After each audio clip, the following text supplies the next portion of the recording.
Hello everyone. ਤੇ ਰੀਮਨ integration ਅਸੀਂ chapter start ਕਰ ਰਹੇ ਹਾਂ। ਅੱਜ ਫਸਟ ਲੈਕਚਰ ਹੈਗਾ।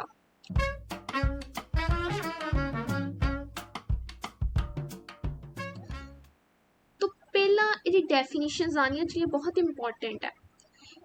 ਪਾਰਟੀਸ਼ਨ ਫੰਕਸ਼ਨ ਇੱਕ ਗਿਵਨ ਹੋਏਗਾ, ਇੱਕ ਕਲੋਜ਼ਡ ਇੰਟਰਵਲ ਚ ਗਿਵਨ ਹੋਏਗਾ। ਉਹਨੂੰ ਇੰਟਰਵਲ ਦੀ ਹੀ ਪਾਰਟੀਸ਼ਨ ਕਰਨੀ ਹੈ ਅਸੀਂ। ਸੋ ਕੀ ਲਿਖਾਂਗੇ कि अगर साढ़े को कोई इंटरवल ए बी है, let A B B A closed interval. Close होना चाहिए interval, it's a closed interval. Then ਅਸੀਂ ਇਹਦੇ ਸਮॉल एलिमेंट्स ਲਵਾਂਗੇ, ਇਹਦੇ ਅੰਦਰ ਵਾਲੀਆਂ ਟਰਮਸ ਹੀ ਲਵਾਂਗੇ, x0 x1 x2 and so on xn।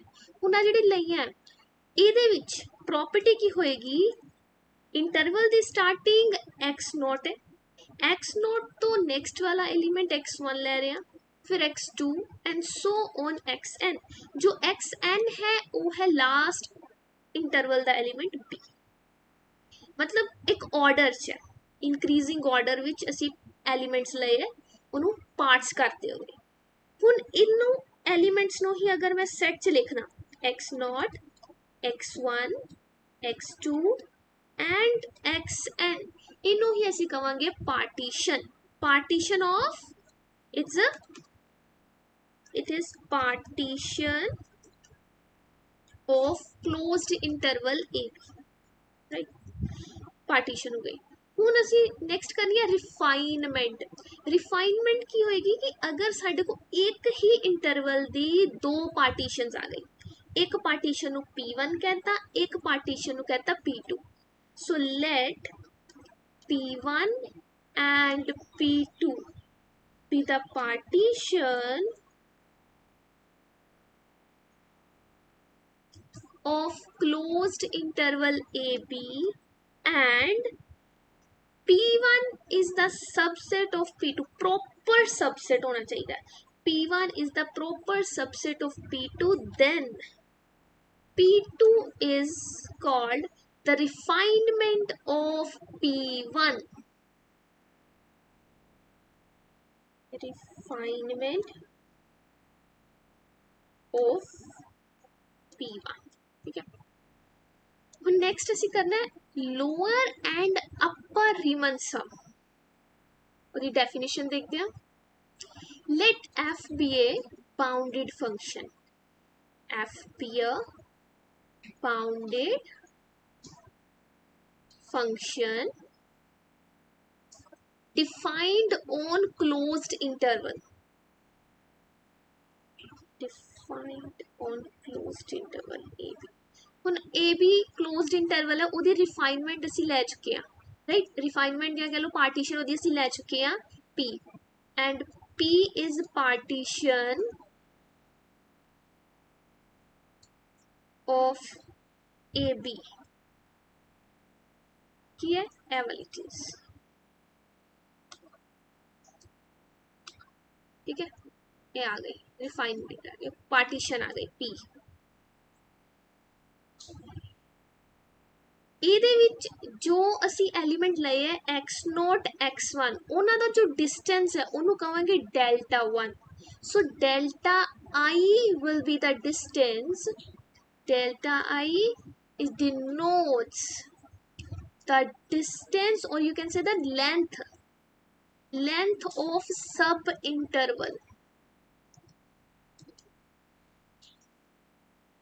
अगर मैं x0 ते x1 इंटरवल ले लिया, एदी लेंथ की होएगी डेल्टा 1। अगर x1 ते x2 का इंटरवल है कि ओदी लेंथ काउंट करा, क्योंकि आएगी लेंथ आएगी डेल्टा 2, ठीक है। इस तरह ही चलेगा, इस करके डेल्टा आई लिख देता।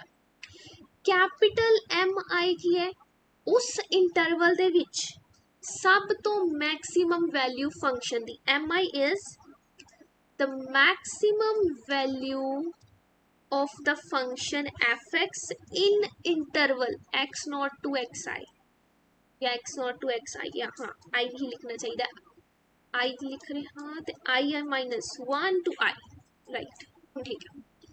तो स्मॉल एम आई की है minimum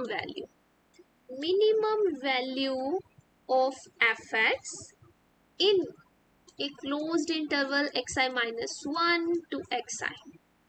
small M I capital M I आ गया। ਹੁਣ हर एलिमेंट ਨੂੰ ਮਲਟੀਪਲਾਈ ਕਰ ਦੋ, हर इंटरवल ਦੇ ਵਿੱਚ मैक्सिमा, हर इंटरवल ਵਿੱਚ मिनिमा। ਹੁਣ M I multiply with delta I, उस इंटरवल ਦੀ ਲੈਂਥ ਦੇ ਨਾਲ ਮਲਟੀਪਲਾਈ ਕੀਤਾ, ਕਿਨੋਂ ਮੈਕਸਿਮਮ ਵੈਲਿਊ ਨੂੰ ਲੈਂਥ ਦੀ ਇੰਟਰਵਲ ਦੀ ਲੈਂਥ ਨਾਲ ਮਲਟੀਪਲਾਈ ਕੀਤਾ, ਮਿਨੀਮਮ ਵੈਲਿਊ ਨੂੰ इंटरवल ਦੀ ਲੈਂਥ ਨਾਲ ਮਲਟੀਪਲਾਈ ਕੀਤਾ। जिन्ने भी इंटरवल बने सी सारे एक एक करके लिखते, तो उन्होंने दा करता समीशन। समीशन कितने तक जाएगा, 1 तो लेके n तक। Summation i is equals to 1 to n। इस चीज ਨੂੰ ਅਸੀਂ बोल दांगे अपर रीमन सम। अपर रीमन सम ਤੇ ਇਹਨੂੰ ਅਸੀਂ ਲਿਖਾਂਗੇ लोअर रीमन सम। रीमन सम यूपीएफ लिखा जाता है। UPF is equals to summation of capital M I delta I from 1 to n। तो इन्हों लिखा जाता है LPF is equals to summation M I delta I from 1 to n। Next देखते हैं, देखो थ्योरम है, अगर फंक्शन कोई बाउंडेड है closed interval A B which small M infimum है, कैपिटल एम सुप्रीमम है ऑफ द फंक्शन, ते जो स्मॉल एम है into complete interval length is always less than LPF, LPF is less than UPF, UPF is less than supremum into length of interval. A order है, ए same ही रहेगा चाहे तुसी कोई भी partition ले लो, एक इंटरवल दी कोई भी पार्टीशन ले लेंगे, ए वैल्यूज इस तरह इसे ऑर्डर च ही रहेंगे। यूपीएफ बड़ा होएगा एम ऑफ बी माइनस ए तो एलपीएफ छोटा ही रहेगा यूपीएफ तो। ठीक है, एक एग्जांपल करते हैं। तो एग्जांपल है, एक फंक्शन दे रखा है F X equals to X, ਉਹਦੇ ਲਈ ਅਸੀਂ एलपीएफ निकालना है तो यूपीएफ निकालना है। ਹੁਣ इंटरवल जो दे रखा 0 to 1 है, लेकिन वो पार्टीशन पहला ही दे रखी है। अगर तो पार्टीशन दे रखी है असी वही पार्टीशन यूज करांगे, अगर नहीं दिती तो फिर सानू कुछ दिता होएगा कि इन्हें इंटरवल है 4 इंटरवल दे नाल करना है, 3 इंटरवल से नाल करना है, तो असी पूरे इंटरवल नू उन्हें सब इंटरवल्स विच डिवाइड कर देंगे। हुण साडे को ऑलरेडी पार्टीशन है तो असी इनू ही यूज करांगे। सो फर्स्ट साडे को इंटरवल I1 आएगा 0 to 1/3, I2 है 1/3 to 2/3, I3 है 2/3 to 1। सो टोटल 3 इंटरवल हुए हैं, 3 सब इंटरवल लए हैं इस चीज दे, ते हर इंटरवल दी लेंथ कितनी है, delta 1 length interval is 1/3, delta 2 1/3, delta 3 1/3, interval सारे दी सेम है। हुण 3 है टोटल इंटरवल साडे को, देखो निकालना की है LPF UPF। सो अगर कोई x एलिमेंट I1 च जा रहा तो ਇਹਦਾ मतलब x बिलोंग कर रहा है क्लोज्ड इंटरवल 0 to 1/3 पे। अगर इस जा रहा तो इनइक्वालिटी च कहंदा लिख सकते हैं। हुण ਇਹੋ ही तो साडा फंक्शन सीगा, साडा फंक्शन में तो fx इक्वल्स टू x है ना, तो मतलब x दी मिनिमम वैल्यू 0 है, मैक्सिमम वैल्यू 1/3, तो सानू स्मॉल m तो कैपिटल M में मिल गया। इन्हें से लिख सकते हैं 0 less than equals to fx, क्यों, क्योंकि x जो है fx है, is less than equals to 1/3, तो स्मॉल m1 आ गया 0, कैपिटल M1 आ गया 1/3।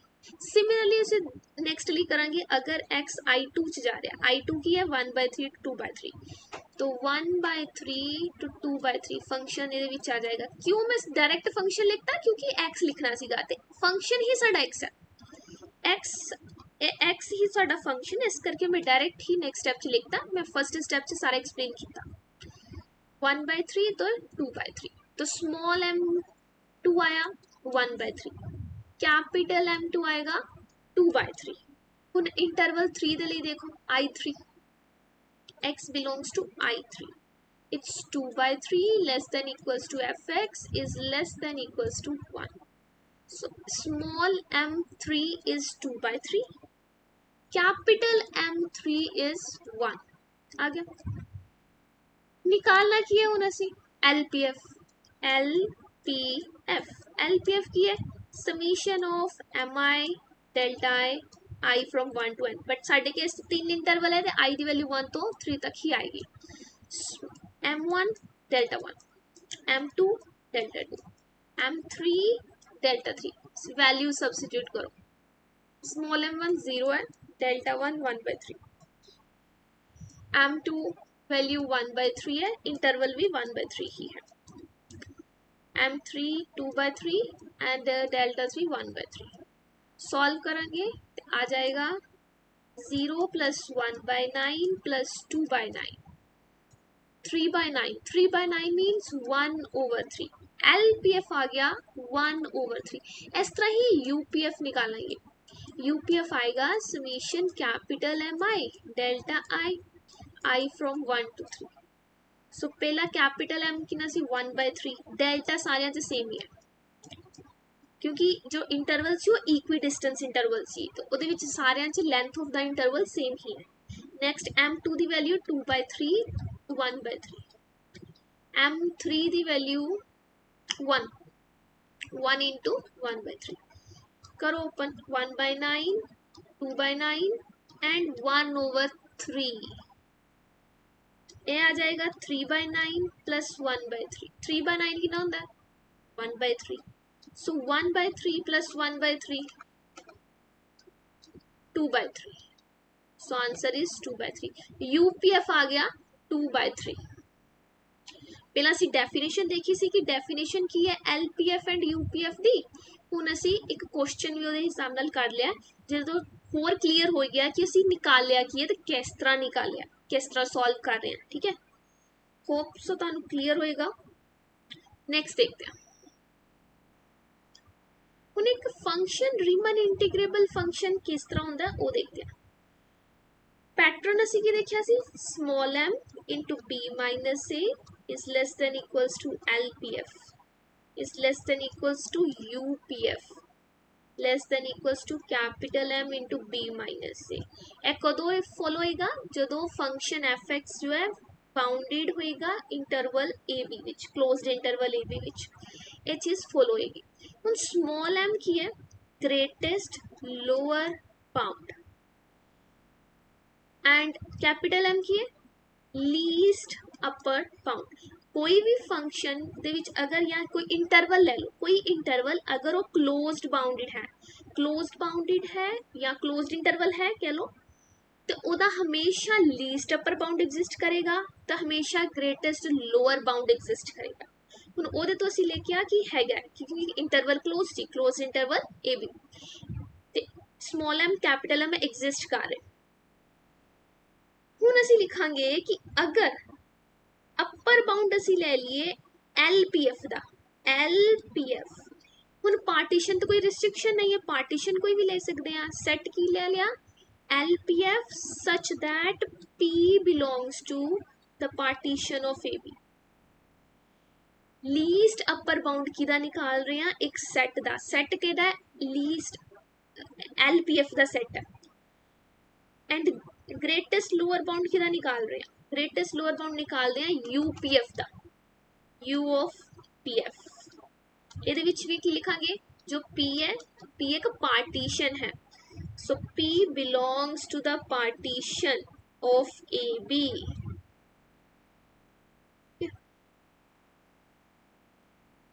LUB and GLB. इस चीज ਨੂੰ लिख रहे हैं लोअर रीमन इंटीग्रल. तो डिनोट किस तरह करना है integration from A to B, क्योंकि लोअर है तो लोअर वाले फाइल पे f of x dx. A आ जाएगा अपर रीमन इंटीग्रल.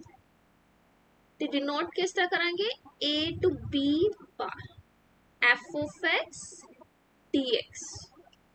हाईलाइट कर देने हैं ना, हाईलाइट करके लिख देता है नेक्स्ट देखते हैं किसी फंक्शन विच अगर लोअर रिमन इंटीग्रल अपर रिमन इंटीग्रल दी वैल्यू सेम आ जाए तो असी कहांगे फंक्शन इज रिमन इंटीग्रेबल। जिस तरह एक फंक्शन की लिमिट निकाली दी है left hand limit right hand limit अगर वो दोनों सेम आ जाए तो की कहने हैं फंक्शन की लिमिट उस पॉइंट ते वही है। ਹੁਣ इस तरह रीमन इंटीग्रल विच असी कहना है F is Riemann integrable. रीमन integral दोबारा दोबारा लिखने वालों आर इंटीग्रेबल ही लिखा जाएगा। तुसी अपनी बुक्स से चेक करोगे ना तो कैपिटल आर इंटीग्रेबल ही लिखा आएगा। F X is Riemann integrable if and only if LPF और इन्हों लिख सकते हैं integration from this fx dx is equals to integration a to b bar fx dx। ए दोवां दी वैल्यू अगर सेम आ जाए तो फंक्शन की है रीमन इंटीग्रेबल फंक्शन हो जाएगा। तो जो कॉमन वैल्यू होएगी उन्होंने कहेंगे Riemann integral of the function. The common value of r